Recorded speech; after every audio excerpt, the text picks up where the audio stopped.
Hi, welcome to the Random Hour. I'm Kyle, and as usual, I am joined with Devin of More Sports, and we have a special guest today, Cirabun.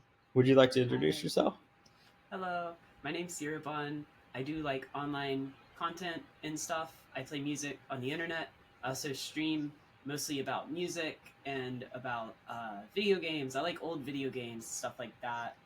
And I also do spicy stuff on the internet. So that's my little introduction. Okay, alrighty. So, our first question is what got you into music? So I grew up in a really musical family. My parents and my brother are classical musicians. So I was just kind of always around music. I grew up in North Carolina and was just kind of surrounded by like folk and bluegrass music since I was a very young kid.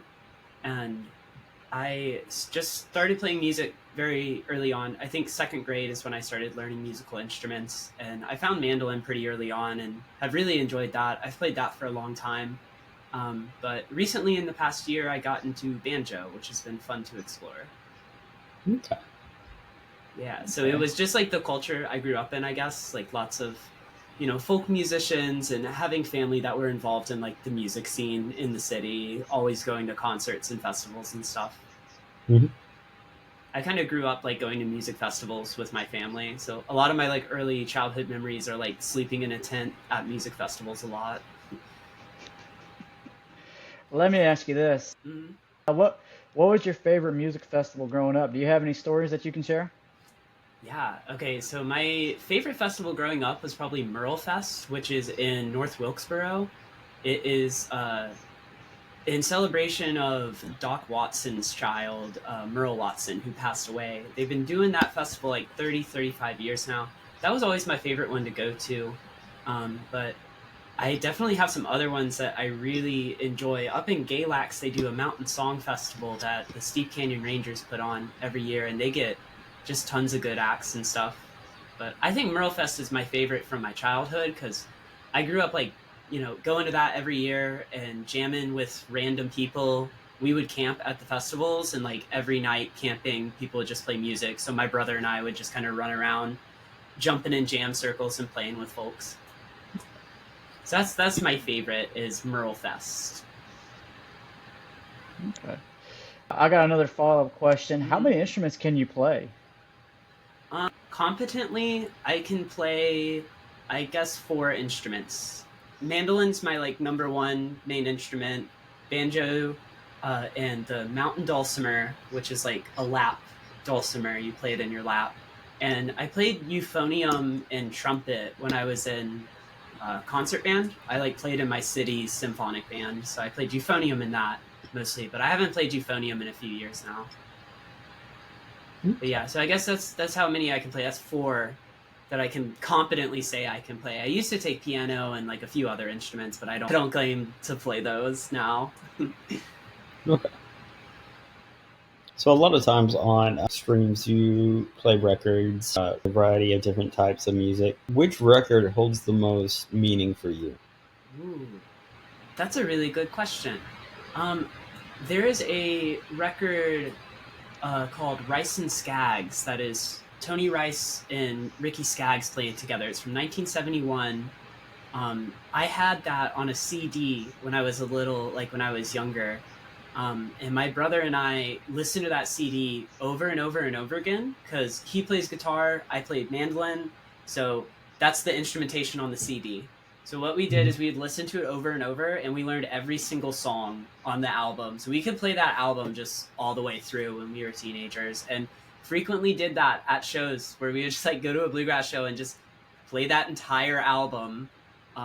So I would say that one, Rice and Skaggs, is probably the most significant one to me. I also found my copy at a thrift store for like a few dollars, Mhm. and it's a very pretty rare record. So I was very happy to find it for like a dollar or two.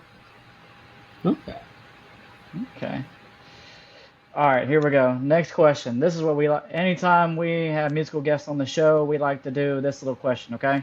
So this is a scenario question, okay? You're on a road trip. What are some of the songs you're putting on your playlist for the drive? Ooh, what are songs I'm putting on a place for the drive? I would say for a road trip, I gotta throw Highway 40 Blues, Ricky Skaggs on there. That's just a great driving tune. I would say White Freightliner Blues is another good one, about like traveling, about moving. There's a lot of good like driving songs. I'll say Life is a Highway, but not Rascal Flatts. I'm talking Yeah. about the Chris Ledoux original version of Life is a Highway. I like the Chris Ledoux version best. Okay. Makes me feel like Lightning McQueen. Wait, hold up. Let me ask you this. Why do you not like the Rascal Flat version? I I'm just just don't. curious. I don't really like Rascal Flatts as a band. I just don't really like them. But I think Chris Ledoux wrote a shit ton of good songs, and I like his version of Life is a Highway.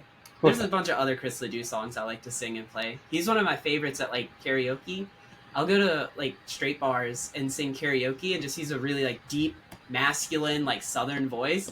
It scares the shit out of people. It's so funny. It's hilarious to see everyone's face as soon as I start singing, and the whole bar is just like, what? So on your TikTok, you were talking about car spotting. What is the most horrendous car that you saw car spotting? Ooh. Okay, so just the other day, I pointed this out when she was with me. We were out at the start. We saw a Cybertruck that had been lifted, and they had put like the really wide, like steel 4Gs on it, like so wide they stick out from the fenders and they like pick shit up. Yeah. And it was in a parking lot, and I heard it like trying to turn at low speeds, and the tires were like slipping on the ground. They had also like replaced a lot of the trim on it with like chrome and stuff, and I just thought it looked super tacky. I already don't really like Cybertrucks, but No. Having one that's been like country boyified with like rubber band wheels on it and like basically dually sized tires, like that thing was atrocious. Absolutely atrocious. Oh yeah, I completely understand that. Before I moved, there was one, and it was like a rainbow one, and we are in Rome, Georgia, so it's like very redneck, very. Yeah. And all of a sudden, there's like a rainbow Cybertruck, and I'm like, I don't know what to do with that. And then Yeah, we who owns moved this? closer to Atlanta, and they're everywhere, and they're awful. There's rainbow. I was on the phone with my girlfriend earlier, and she goes, and just mid conversation, she stops and she goes, "Ew, there is the neon yellow Cybertruck," and I'm like, "The one that looks like pee?" And she goes, "Yeah, that one." Do you want to know why there's so many colored Cybertrucks? Go for Sure. it. So Cybertrucks are made of stainless steel, flat panels, and they tend to degrade and rust just like a refrigerator would. Even though stainless steel shouldn't rust, you put it on a car, going down the highway, getting hit by rain every day, they start having issues with oxidation and stuff. So what people do to prevent that is they'll get a wrap job on it. They'll get someone to do vinyl wrap over it, and they're all flat panels, so it's really pretty easy to vinyl wrap one of them, I'd assume. So everyone does that to protect the paint. So you buy a brand new $100,000 truck that can't tow a goddamn thing, and you gotta wrap it first thing just so it won't disintegrate in your driveway. And that's why you see so many of them that are like crazy colors and things, because everyone has to get a wrap job as soon as you get one. So like, might as well make it neon translucent purple. Why not? Like, Oh yeah. There was one day I'm like, man, this is a really wide trailer. And we're going around it, and our girlfriend starts hitting me. She goes, "Oh my gosh, Kyle. Oh my gosh." And I'm like, "What?" And I turn because I'm driving, and I'm like, no, it was a Cybertruck, and it's like has this needlessly long trailer, and Oh, on the God. back of the trailer, it's just this tiny little lawnmower. That's great. Oh yeah, it's literally just a refrigerator on wheels at this point. The Cybertrucks have been having issues with them getting broken into by raccoons because the back of it looks just like a dumpster. Yeah. With the little slidey thing on the top back, like it looks just like a dumpster to a raccoon. So they keep breaking in to the tonneau cover of the back of the trucks because they think it's a dumpster and there's got to be trash in there. I just want you to know, I did not Trash. know that before this interview, and that just made my day. Oh my god, dude, I can believe it. But now it's like you go outside, and the first thing you open up is a raccoon thinking he's in a dumpster. Oh my god, that made my day too. God, speaking of animals, you guys want to know a crazy story? Mhm. And this literally happened to me yesterday. So part of my job, my coaching job is I'm our co-video coordinator. And our main guy, he's been in the hospital. He got out yesterday, or no, the day before. He's fine. He's got to recover. And we're over in Richmond Hill, Georgia, and their press box is like 30 years. Their visiting press box is like 30 years old. The guy told me this last night. It's 30 years old. You got to open a door. It's not well lit. I feel like I was in a horror movie. You had to climb up 2 flights of wooden stairs. And the guy goes, "Yeah, we opened it up yesterday, and like 20 snakes came out." I was like, Perfect. I said, "Excuse me, I'm in a wooden box." It was so hot yesterday. I called one of our guys. They were looking for me. They're like, "Hey, where are you?" I said, "Oh, I'm just sweating my ass off. I feel like I'm in the fucking magic treehouse up here, trying to avoid snakes." Oh my gosh. Luckily, I got luckily, I got a funny animal story. go So, ahead. so I work in a warehouse, and we had a hummingbird that ended up dying in the warehouse, and it stunk it up. And then, yesterday, I was I was picking in the warehouse, and I was like, something smells bad. And somebody else came into the warehouse to pick in that area, and they're like, man, does it stink in here, you do too? And I was like, yeah, but I just assumed it was the hummingbird. And they're like, no, somebody took a fat shit. And I was like, I didn't know there was a bathroom over here. Oh my god. And they're like, yeah, somebody went through it. I was like, yeah, if I could smell it towards the front, yeah. Yeah. Fighting for their life on the throne. Oh yeah. Oh man. Great story this week. Raccoons breaking into Cybertrucks, and I'm getting attacked by 20 snakes for no reason. So another follow-up question is, what's your go-to snack? Go-to snack. I'll say grilled cheeses are like my main comfort food. I'm not really much of a snack eater. I'm kind of like an ingredient household. So like I don't really keep snack foods around. I did make some Brunswick stew last night for the house, and everyone seemed to enjoy the Brunswick stew. So Brunswick I stew tend is to eat always meals, good. but yeah, grilled cheese is like my favorite comfort. Like I just want something that tastes like childhood meal. Yeah, somebody tweeted about that on our Twitter. Yeah, that was you. I know, it was a really good grilled cheese. I thought I'd say I didn't tweet about no grilled cheese. Yeah, I did. It was a really good grilled cheese because I was making snacks for me and my girlfriend, and I was like, man, this grilled cheese slaps. You know, sometimes I Except, do grilled cheeses with like real nice fresh bread and nice Mhm. cheese and stuff. But honestly, I like the type where it's just like the cheap dollar store white bread in craft singles. I don't know. They're worse, but in a nostalgic way for me. Yeah. And I want that nostalgia. That's what I'm after. I don't really care about if it tastes better or not. The main thing that makes a difference for me is whether the bread's buttered, like Mhm. before you toast it. That is the selling point for me. Well, I got a question for you.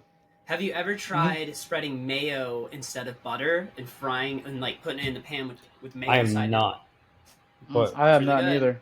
It's really good. That's how they do it at like Zaxby's in other like restaurants. They often use mayo instead of butter because it's more okay. like it makes it more crispy, more fatty. Okay. Really? It's Huh. yummy. Is that why their toast tastes like the way it does? Yeah, Oh, that's why the Texas toast tastes like that. Yeah. Okay. golly. That's like the Zaxby's in our town feeds our kids like every other day. So I've been living off Zaxby's for dinner. Ooh. And right now, I'm just so okay. I never noticed that before. I'm never gonna view the toast the same ever again. Forever tainted. Yep.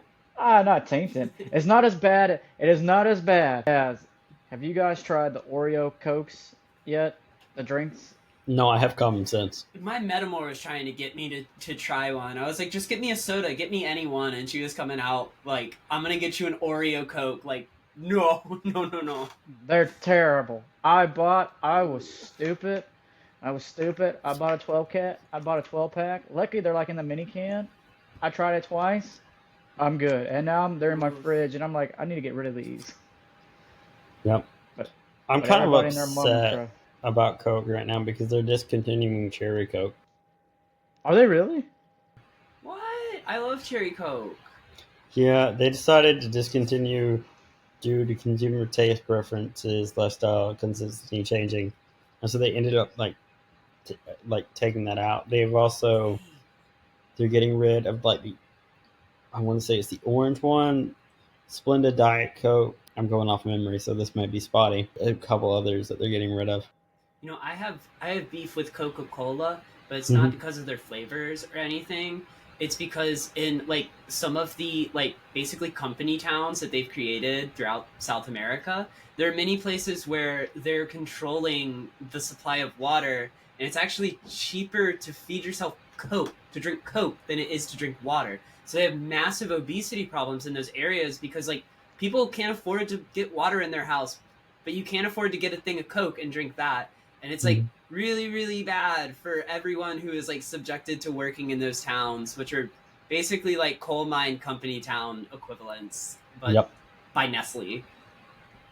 Oh yeah, So I got beef with the Coca-Cola company. that is understandable. We're Georgian, so we can do that. Anger. There's another one too. We opened up a core memory the other day when we were recording popcorn buckets. Remember Coke Life? Yeah, Coke Life was also got discontinued, which I like because it was better for you and it's popular in Europe. Was Coke Life like a Diet Coke or something? Sort of. It had less artificial flavors and colors and stuff like that. It's primarily what they have in Europe. It's basically what they have in Europe in Greece, but they were selling it in like green cans. Um, Oh, I remember those. Yeah, they like Yeah, I cursive was saying, writing Coke on it. mhm. Yeah. They were much better yeah. for you, and I preferred them, and Mm-hmm. they discontinued them. You wanna know what's sad? The Mexican Coca-Colas, they have corn syrup in it. It's not cane sugar no more. It Hmm. used to be cane Really? sugar in them, which is why I would try to get Mexican Cokes because I like cane sugar much more than I like corn. And the reason we use corn syrup for everything is because we just overproduce the shit out of corn because the government subsidizes corn farmers. So we just Hmm. have in the U.S. like an insane amount of corn that we don't know what to fucking do with. So they put it in absolutely everything. Oh yeah, they. It's not even like our bodies can't even really digest corn anymore because it's so artificially produced. There's like a handful of people that have like traditional corn Yeah. in America, Mm-hmm. which is wild. But Right. okay. Coke beef. Mm. I got Coke beef. It's all right. I can contest. So I lived in the Midwest for a couple months a couple years ago, and I can confirm that there is more cornfields than you can imagine in the Midwest. Yeah, but So I can agree you're with. bad with directions, so you just kept getting lost in cornfields. Listen, I was in Iowa. I was in Nebraska. All I saw was corn. Yep. Too much Um, corn. what are some games that are important for you as you were growing up? Okay, my like childhood favorite game of like my childhood was definitely SSX Tricky, the snowboarding game that Hmm. features Oh the Run yes. DMC song is tricky.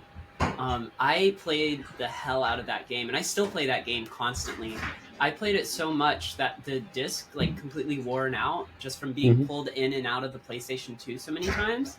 And just like a week or two ago, we went to a retro video game store because they have a Hmm. disc resurfacer, and we got a bunch of my old like childhood games resurfaced, including that one. So I've been able to play that again for like the first time in like 5 or 6 years, and it has been so fun. So SSX Tricky is definitely like one of my favorites.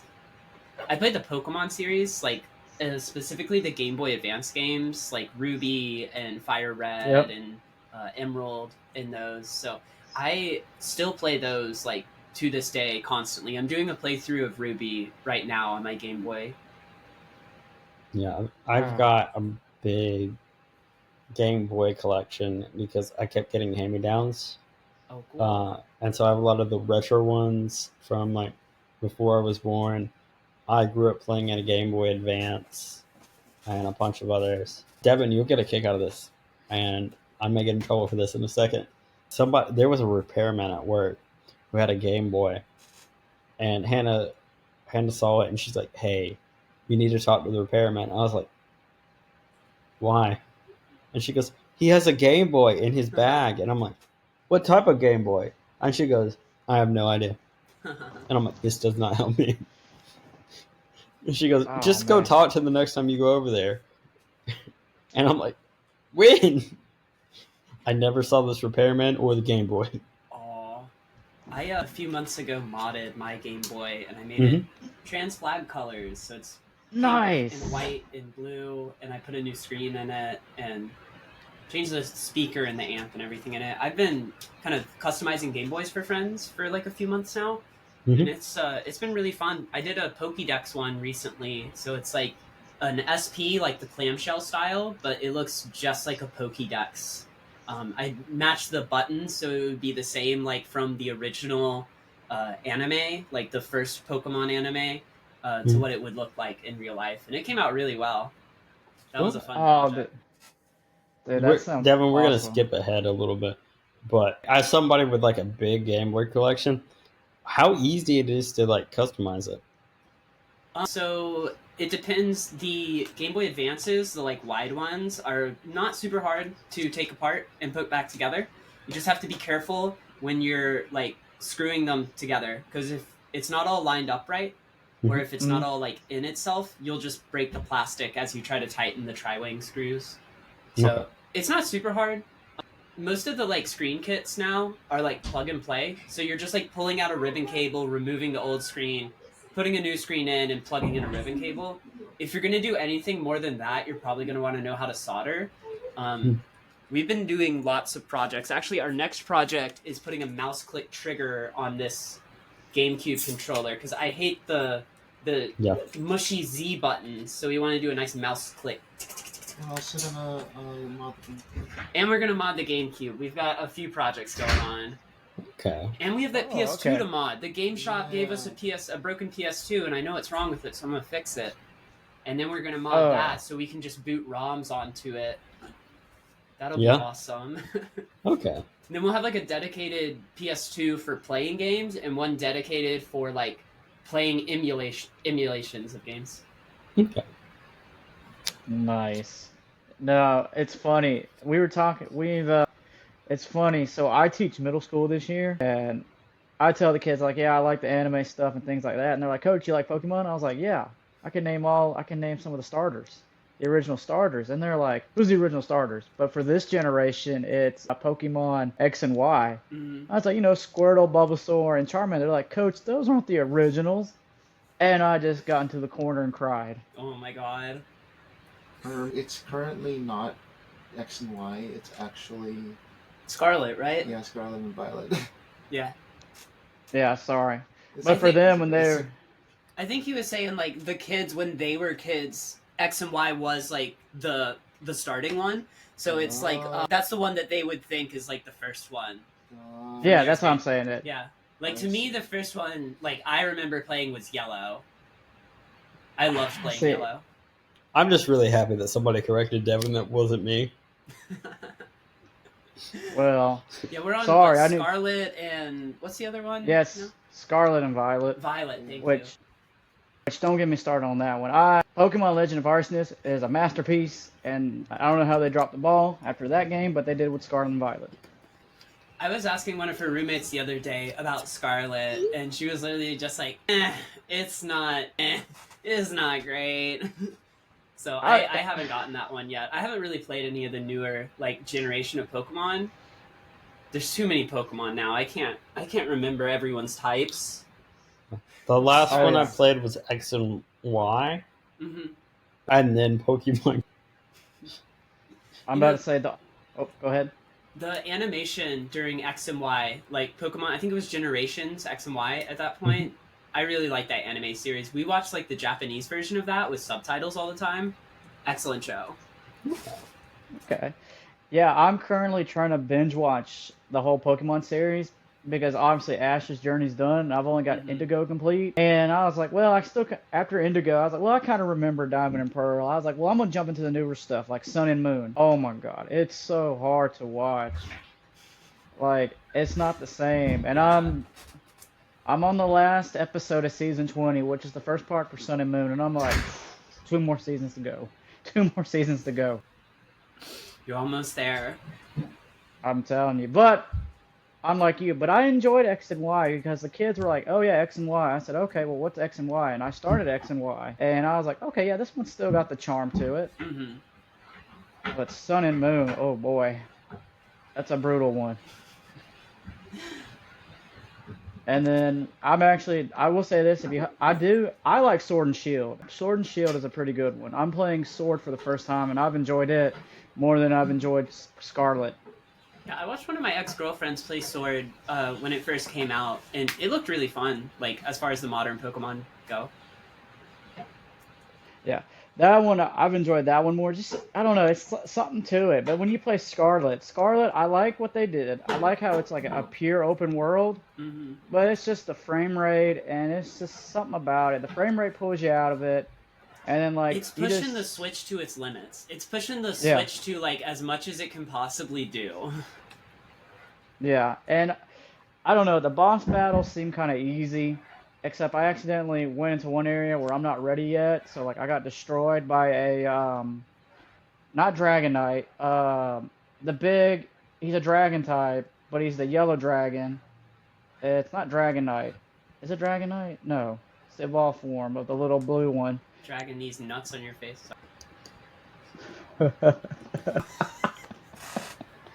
Sorry, as you were saying. Now that's made Kyle's day too. He's gonna troll that for weeks now. That's a good one. This is gonna Listen, bother it me. should not be easy to do a D's nuts joke on you, Well, it is. especially after it's the 5th time I've done it the same way.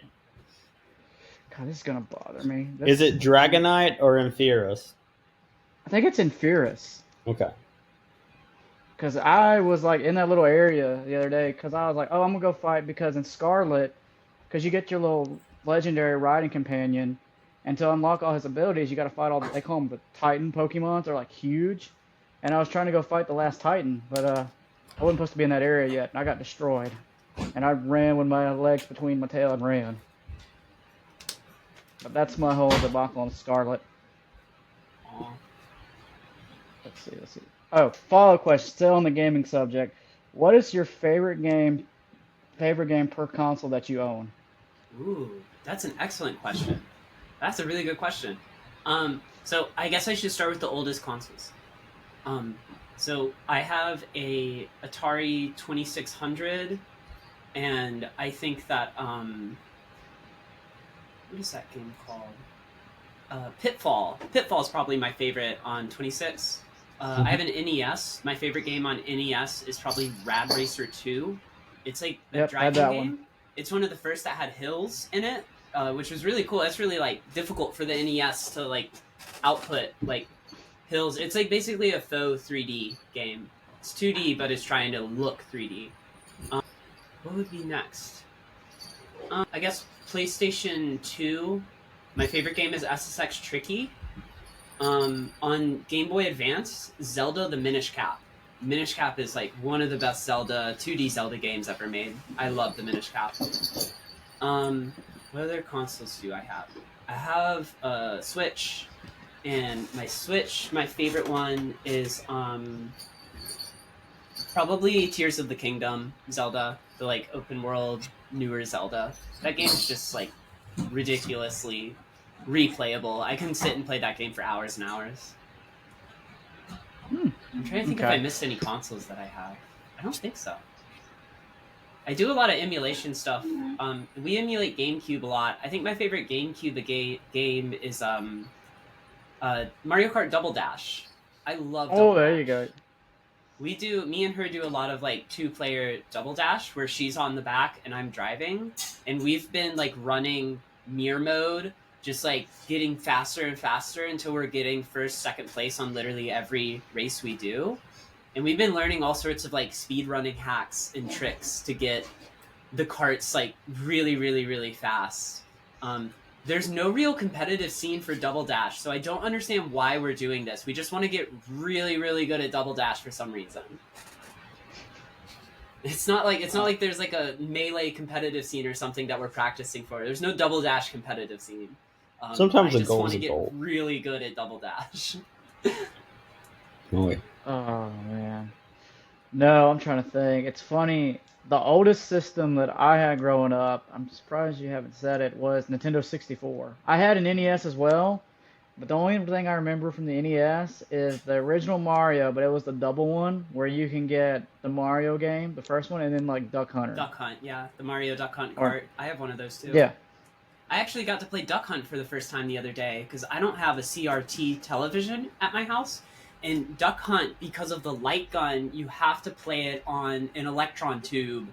Like, it just doesn't work if it's not like a writing electron tube where it can catch that white square as it's writing at 60 frames per second. So, like, you can't. I could never play it until recently. I brought the NES over to my other girlfriend's house, and we had like 3 CRTs lined up, and we were just like plugging different consoles into them. I'm trying to think. For Nintendo 64, GoldenEye, and then NASCAR 2000. Me and my brothers played it a lot. And then for PS2, that one, you brought PS2 a lot. That was also our golden system, and we love the Dragon Ball Z. We love the Dragon Ball Z games. So Budokai Tenkaichi was our go-to. Yeah. The new game's about to drop. I can't wait. I remember playing that one when I was younger at friends' houses. That was a good game on PS2. I know, and that's why Sparking Zero is about to drop. I have a family group chat, and I told all my brothers, I said, listen, I have a PS5. They've got their PS5. I said, listen, in a couple days, I'm renewing my subscription for PlayStation Online, and you're catching all this smoke. And I'm excited. Devin, you're historically bad at video games. Oh, not for that game, I'm not. Not for that game. Look, I know in my comedy thing, and I know on our Twitter, I posted I got my butt kicked by a door in Star Wars Outlaw. I thought it was a good joke, and I tried it. Listen, January 6th, I'm freaking out because the Capitol is being attacked. Devin's playing Star Wars, and he's like, man, this game's really hard. And he thought I was just making up. And he's like, yeah. And I'm like, no, Devin, they're attacking the Capitol. And he goes, yeah, whatever. And he hangs up on me. And after a while, a couple hours go by, he calls me back. Dude, they attacked the Capitol. And I'm like, know. Yeah, I told you. Yeah, because him and some other people called me. I was playing not Jedi Survivor, but Jedi Fallen Order, because that game is tricky. And I was like really in the zone. I'm like, uh-huh. And then my dad called me, and then all our other friends called me, and I turned on the TV. I said, let me call them all back. And Kyle's like, I told you that. Yeah. I was like, my bad. I told him, why would I want to be right about this? And he goes, well, you were right. And I was like, I don't want to be right about that. I wish I wasn't. Oh, Lord. I'm trying to think of another good one. Crash Bandicoot. Man, for the Pokemon series, the first one we ever played was the Game Boy Color, Red and Blue. That wasn't for color, Red and Blue. Wait. Are you talking about the remake? Because I didn't have the remake. What's Red and Blue were on color. We're on Game Boy Color. Okay, that's what I thought. I replaced a battery in a copy of Blue the other day for someone, and it's a Game Boy Color cartridge. Because I had the original, like, long one. That, the Game Boy Color cartridges are the long ones, too. They just don't have the little locking thing that, like, the original Game Boy DMG had. Mm-hmm. I did a screen replacement on a DMG recently, and I didn't realize that, but on the original Game Boy games, when you turn the power switch on, it's got like a little thing that locks the game cartridge in place, so you can't rip it out. Yeah. But the Game Boy Colors don't have that. They still fit in and stuff, but they don't have the locking thing. Okay.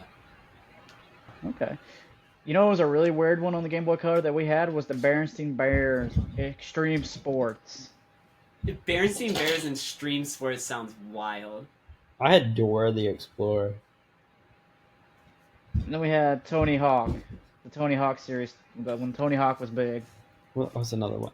I had Sweet Life of Zack and Cody. They had a video game. Atlantis, the movie, had one. Oh yeah, that one. I'm trying to think. For Game Boy Advance, I had one of the Yu-Gi-Oh ones, which I'm excited because Konami just made an announcement that for Nintendo Switch in a couple months, they're releasing all the Game Boy Color Yu-Gi-Oh games on the Nintendo Switch, so you can revisit all those. I got Dark Duel Stories, the Yu-Gi-Oh That's one for it. Game Boy Color. Yeah, that's the one you're Yep, talking that about, one's right? good. That's a It's good coming on game. Switch with a. It's coming on Switch for a couple of those. I'm Oh, excited because cool. I loved. So I had the Game Boy Advance version, the Eternal Duelist. I Hmm. played the heck out of that one, and I bought. And you know, I'm a Yu-Gi-Oh fan. And I'm slowly getting back into it, but I really did not enjoy Legacy of the Duelist. Like I got it for like $15, but it comes to the point now where I synchro summoning. Like I played religiously from it first started in the early 2000s to 2010 when it was the 5D monsters, Yu-Gi-Oh's 5Ds, and I had hopped back on it. Synchros, the XY monsters and all that. It just ruins it. And competitively, it's so bad with You, all the stuff. you know There something? was there was Sorry. one. Sorry, this I just unlocked a weird memory. So there was a Barbie Genie game for the computer. And it had like a little magic lamp, and then my sister also had like one of the long cartridges of the game. It's just a weird memory that I thought I would share. Interesting. I'm trying to think. What's another weird one? Because I mean, the Game Boy Advance had a lot of interesting titles. We played a lot of Yu-Gi-Oh on there. The Berenstain Bears one was another one. It had Uh, some weird Spyro games too. It had like Spyro on it. DK oh, Country 3 is one of my favorite Game Boy Advance games. The music in that's DK Country 3 is fantastic. oh All the man, Kirby games on Game Boy Advance were great. I think my first ever video game was Kirby. It's a port of Kirby's Adventure. I can't remember. It's called Nightmare in Dreamland on Game Boy Advance, but it's a port of Kirby's Adventure for NES, which is one of the best NES games ever made. It came out like right before the NES died in like the early '90s, but like Mhm. Kirby's Adventure, fire game. It's really easy, but it's a kid's game. But I really like that one. I played that one a lot as a kid. Okay. Also, Golly, yeah. on the topic of Yu-Gi-Oh, when I like host and do like queer events and stuff, and like specifically trans themed events, I usually like have a specific table set aside just for people to play Magic and Yu-Gi-Oh, because I know that the dolls are going to bring their decks without. They don't need to know if there's a tournament or not. They're going to have the decks ready to go. Yeah. The amount of times I've been at the gay bar and seen like an insane duel on the back porch with Yu-Gi-Oh. There was one time someone just ran up and threw a Pot of Greed card in the middle of like a game, like just randomly. Okay. Oh my gosh. I summoned Pot of Greed. Now that's a good one. I'm trying to think what I've seen at locals. I mean, I'm trying right now. I built a battling boxer fire deck, and it's just so bad. I just stopped because I was like, I can't keep up with this. But then I learned there were kaiju monsters, and we did an episode on kaiju monsters. Mm-hmm. And yeah, I'm old school Yu-Gi-Oh. I'm old school. That's as far as I can play. Anything new, I can't do it. I've heard like new competitive Yu-Gi-Oh is just like kind of broken, like the competitive card game. Yeah, it is. I don't It's know much ridiculous. about it. I've just heard that. It's ridiculous. The best way I can explain it is like literally if you shuffle your deck and if you play like the right three cards, you can play them and stack on each other and just play all sorts of fusion monsters. And it's like, dude, in one turn you win. I mean, Yeah. it's just like, it's like 50-50. It's like if I shuffle your deck right, then you win. If I shuffle it wrong, then you might sit out for like 3 turns. But then I'm in the predicament where it's like, oh, if I get the 3 cards I need, then it's broken. Yeah. And Konami's like, here's more cards. Or Konami's like, hey, you remember the old school cards? Yeah, we're remaking them. Here you go. And it's like, dude, fix your game. But that's just me and my Yu-Gi-Oh rant. I'll still buy the games to learn You'll it, still but buy it, definitely. let's see. You want me to go on the Okay. next question? Okay. So, who would be in your Pokemon lineup? Like I can choose any Pokemon. Yes. Mhm. Okay, well I just caught Groudon like the other day, so I'm definitely gonna put Groudon in there. I love Groudon, the one on the cover of Ruby, the like Mhm. legendary, the Fire Sun one. I also I always like having a Pikachu in my party, and she plays Pikachu in Melee and in a lot of things. So I always name my Pikachu Venus after her. Um, I usually keep like a Lanoon or something that can learn lots of HM moves, and I just teach like all 4 moves, just HM moves. So I have one Pokemon that's just like doing all of those things, and then I can have the other Pokemon just be like fighters, like ready to actually battle. Mm-hmm. Who else? I'm gonna just look at what's in my party right now. Yeah, I think those are some good ones that I like to have with me. I like Trubbish too. Trubbish is a cute little trash Pokemon. Yeah. He's trash. That's so cute. Trubbish. Yeah, that's from Pokemon The Black trash and bag White. one, Devin. Yeah. Yeah. It kind of looks like a testicle. Okay. Listen, that little guy is in Sword and Shield, and he kicked my butt too the other day when I was playing. I was like, I've never thought I'm going to say this, but I got my butt kicked by trash because I'm working Listen, on a... you are bad at video games. We've established this. No, I was trying to evolve my... Oh gosh, it was the Josh Allen's little companion, the first evolved form, Politoed. Yeah. I have it in my party because I'm trying to evolve it. And that little trash guy just beating him up. He's like a level 8. I was like, dude, you're a level 10. Why are you beating up on my level 8? Like, stop it. Okay, so I 'Cause also keep a Blaziken in my party, and I keep a Tropius right now. My Blaziken is named after my pet bird, Parsley. So. Oh, Blaziken, dude, that was always a good one back then. That, honestly, in my opinion, Ruby and Sapphire had a pretty good starter. Had pretty good starters. Blaziken's pretty good. Turtwig, I like Turtwig and Mudkip. Yeah, I like Cyndaquil. Those are my... Cyndaquil. Oh, for Legend of Arsonist, I picked Cyndaquil, and the evolved form, the Fire and Ghost combo, is pretty sweet. I'm trying to think. And then Totodile, I like Totodile too. I didn't really care for Chikorita. I hate on Chikorita, but Chikorita's not that bad neither. If you evolve them and give them the right moveset neither.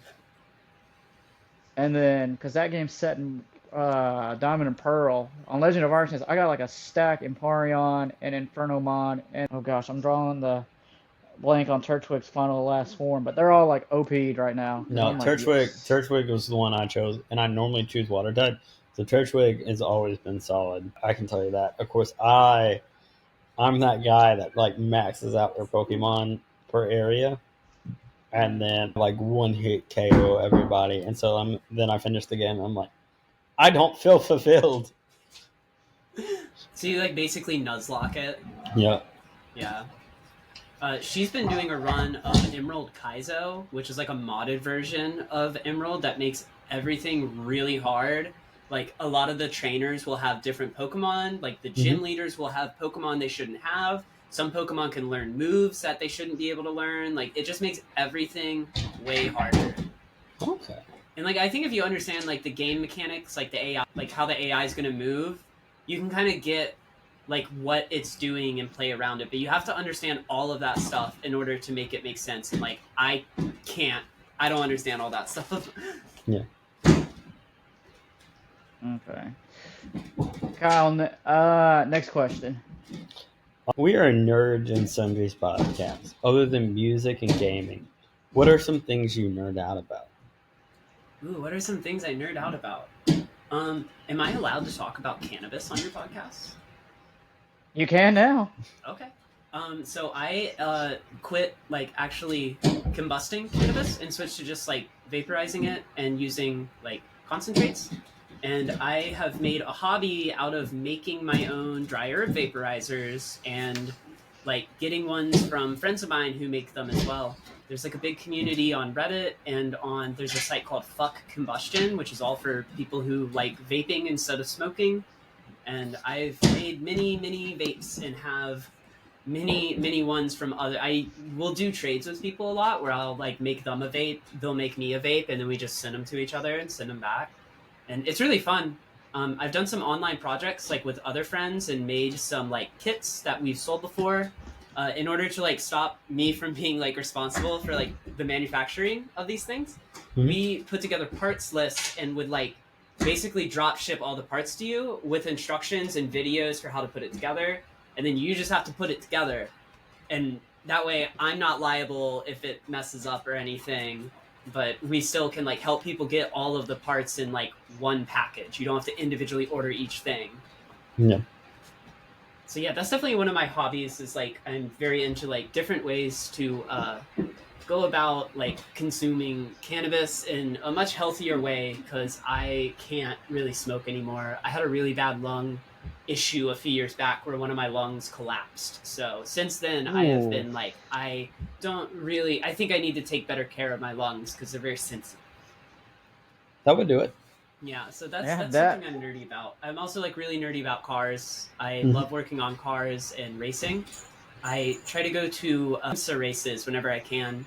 It's like an endurance racing series, so they drive for like 10 hours, 12 hours, 24 hours, like for the whole race.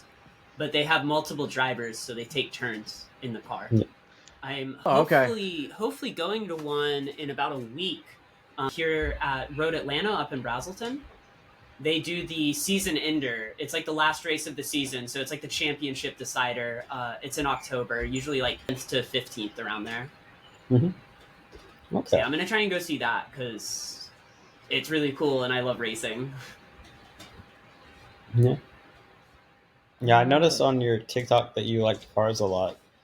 You know, it's funny, on my TikTok, I put so much effort into like making music posts and like vinyl and like all that stuff, but then all of my most viral things are car posts. Literally all the ones that have gone really like viral, it's usually the car ones, and I'm like, this is so interesting. I don't know why. Yeah.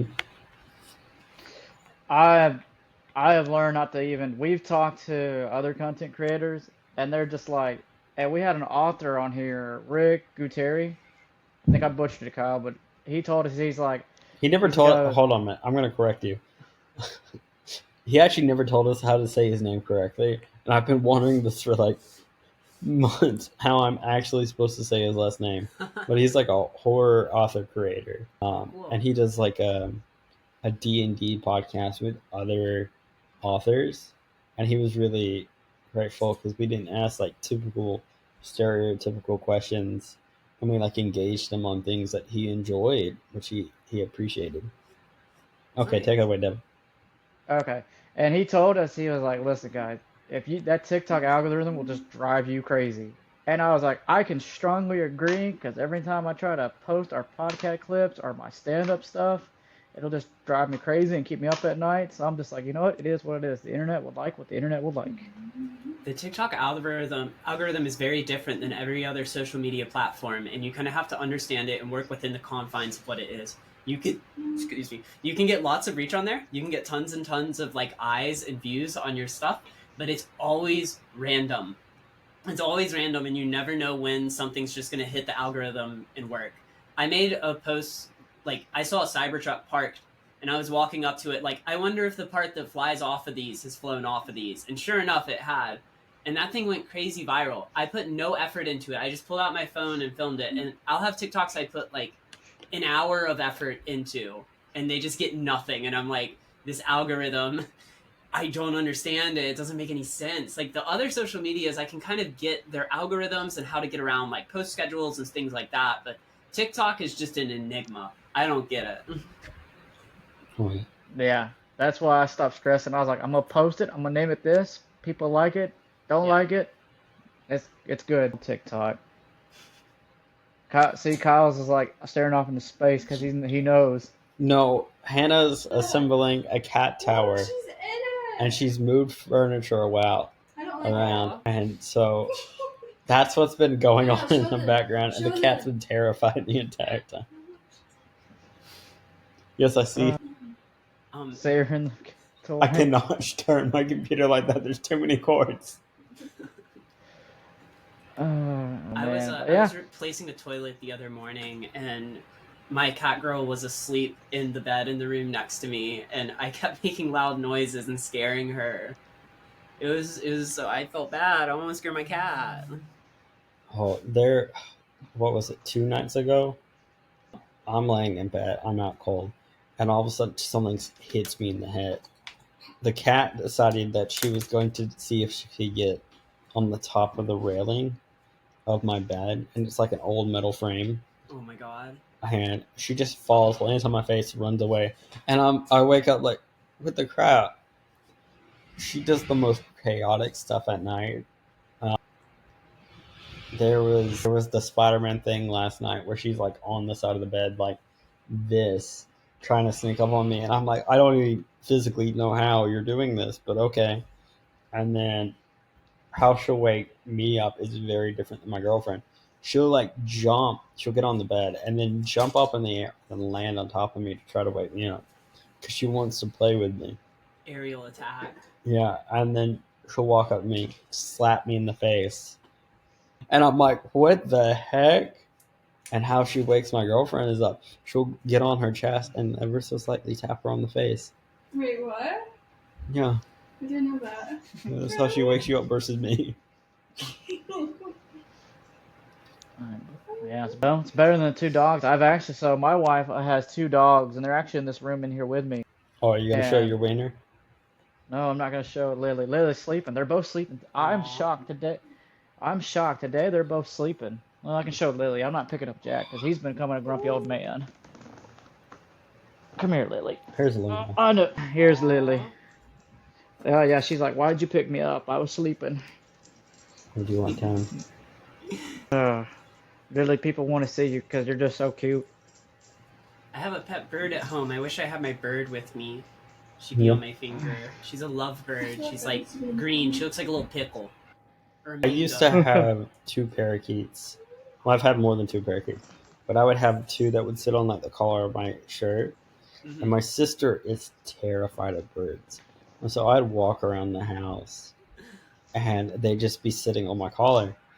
And my sister's terrified of them, so she would start climbing up the wall, Oh no. screaming in terror, and I'd be so confused. I'm like, Birds what? can It's be just the scary. birds. I love birds. Like my bird, she likes to ride on my head while I'm like Mhm. cooking and doing chores and like washing dishes and stuff. She just wants to see what I'm up to, so she likes to sit on me and just like watch like from overhead, just like look down at whatever I'm doing. Oh yeah. Hannah, why would you put her at the very top of the cat tower? She's got to see the world, Kyle. Let her put Luna on top of the cat tower. She's scared and staring at a wall. No, she's sleeping. I introduced my girlfriend Venus to the bird like Mhm. a few weeks ago, and it was on my stream. Like we were streaming from my bedroom when we did it, and the bird immediately bit her, shat on her, screamed at her, and then flew away. And I was like, "Thank you, Parsley.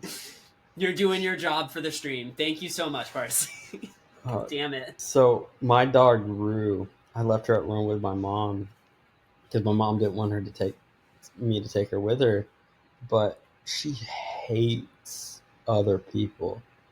She loves attention and all this, but the moment I give somebody else attention, she can't stand it.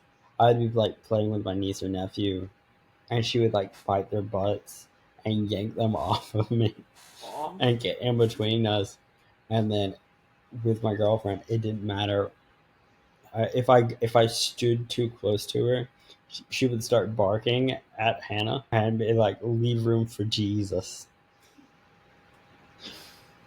Oh, One of my friend's cats is homophobic. really? When she was in a straight relationship, the cat never barked, never anything. But now, whenever there are girls kissing at their apartment, the cat is like trying to get between them, rowing at them, trying to stop them. The cat's homophobic. I don't understand what her problem is. Like, let us be gay. I'm sorry, I shouldn't have left at that, but that was funny. Yeah, homophobic cat. Man, but that pretty much wraps up all our questions. Cool. Calabar, where can the people at home find you? That's pretty much our last question. Cirabun Bun on all platforms. On Twitch, my name is Cirabun. I am on like every major social media except Facebook. But yeah, I post a lot of stuff on TikTok. I do a lot of streaming on Twitch. I'm live 3 times a week. Monday, Wednesday, Friday, 10 a.m. is when I am live, and I usually do music and video games. Okay. And as always, guys, you can come check me out on my podcast, the More Sports Podcast, where it's the podcast for everybody. And of course, we've mentioned on here once or twice our movie review podcast, Popcorn Buckets. And don't forget to subscribe to our YouTube channel, Random Incorporated, where you can see the video version of this podcast episode, as well as other videos that we've had guests on this year. And you can follow us on social media on Instagram at Rando Boys and on Twitter at Random Corporate One. And then I also stream at Switch, DEVIOM25. And Calabard, you got any last words? What me? Yeah, sorry. It would help if you said our name right. Oh, I'm sorry. It's Cirabun. Yeah, my name I'm is bad with Cira, names. and then I'm a bunny girl, so I'm Cirabun. That's not going to help him. We had a streamer on here named Lauren, and the entire time he kept calling her Lori. And I was like, No. I need to correct this, but I don't want to be rude and interrupt people. I don't want to interject and mess up the flow of this. Yeah. Mm-hmm. Okay, Well, I've said it so many times. It's okay. When I went back to go edit it, I turned on the captions. I said, "Oh, I'm an idiot." Sorry. I am so dyslexic, and it's funny when we write scripts by ourselves. Both of us can't read them, and we're like, we're rolling with it. I can write phenomenally. I can really good at writing, but I cannot read them. it's the reading that's hard. I feel that. Thank y'all for having me on. This has been fun. Thank you for coming on. Yeah, I appreciate it. All right. Until next time, guys. Until next.